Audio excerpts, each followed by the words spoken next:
అపార శక్తి ఉన్నా దాన్ని ఉపయోగించకపోవడం నిజంగా బలహీనతేనా? బర్బరికుడు త్యాగానికి పరాకాష్ట. బర్బరికుడు సాధారణ యోధుడు కాదు. అతడు ఘటోత్కచుడి కుమారుడు, భీముని మనవడు. అతనికి శివుని వరంగా లభించిన 3 అప్రతిహత బాణాలు యుద్ధంలో ఒక్కసారిగా ప్రయోగిస్తే శత్రువులే కాదు, యుద్ధమే ముగిసేది. కురుక్షేత్ర యుద్ధానికి ముందు బర్బరికుడు ఒకే సంకల్పంతో బయల్దేరాడు. ఓడిపోయే వైపు నేను ఉంటాను.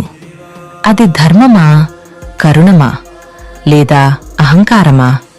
ఈ ప్రశ్నకు సమాధానం తెలుసుకోవడానికి కృష్ణుడు సాధారణ బ్రాహ్మణుడి రూపంలో అతన్ని ఆపాడు. కృష్ణుడు అడిగాడు, నీ శక్తితో యుద్ధం ఒక్క రోజులో ముగిసిపోతే ధర్మం ఎవరిదవుతుంది? అప్పుడు బర్బరికుడికి అర్థమైంది, విజయం కన్నా ధర్మం గొప్పది, బలం కన్నా బాధ్యత గొప్పది. తన శక్తి యుద్ధ సమతుల్యతను నాశనం చేస్తుందని గ్రహించిన బర్బరికుడు ఏ సందేహం లేకుండా తన తలనే దానం చేశాడు. కృష్ణుడు అతని త్యాగానికి వశుడయ్యాడు, యుద్ధాన్ని వీక్షించే వరమిచ్చాడు. అందుకే బర్బరికుడు యుద్ధం గెలవలేదు కాని చరిత్రను గెలిచాడు. నీ శక్తి ప్రపంచాన్ని నాశనం చేయగలిగితే దానిని నియంత్రించగలగడమే నిజమైన వీరత్వం. Please like, share, subscribe.